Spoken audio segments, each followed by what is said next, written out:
இன்றைக்கி நம்ம என்ன பார்க்க போகிறோன்னா குரூப் 4ல் கேட்கப்பட்ட ஒரு கொஷினை தான் பார்க்க போகிறோம். அந்த கொஷின் வந்து, இன்று செவ்வாய்க்கிழமை என்னுடைய மாமா 45 நாட்களுக்கு பிறகு வருவதாக கூறினார். என்னுடைய மாமா எந்த கிழமை வருவார்?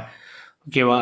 செவ்வாய்க்கிழமை கொடுத்துட்டு செவ்வாய்க்கிழமையிலேருந்து 45 நாள் கழித்து அவங்க மாமா வருவாங்கன்னு சொல்லியிருக்காங்க. எத்தனை நாள் சொல்லியிருக்காங்க? 45 நாள். ஒரு வாரத்திற்கு எத்தனை நாள்? 7 நாள்.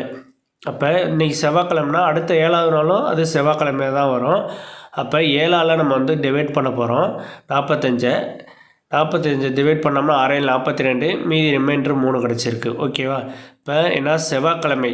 ஓகேவா? அப்போ 42ஆவது நாளும் என்னவாக இருக்கும்? செவ்வாய்க்கிழமையாக தான் இருக்கும். 45 நாள் கழித்து வருவதாக சொல்லிடுறாங்க. 42வது செவ்வாய்க்கிழமை. அப்போ ரிமைண்டர் 3 கிடச்சிருக்கு. அப்போ 3னா செவ்வாய்க்கு அப்புறம் புதன், வியாழன், வெள்ளி. வெள்ளிக்கிழமை தான் அந்த வருவாங்க. அவ்வளோதான் அந்த கணக்கு.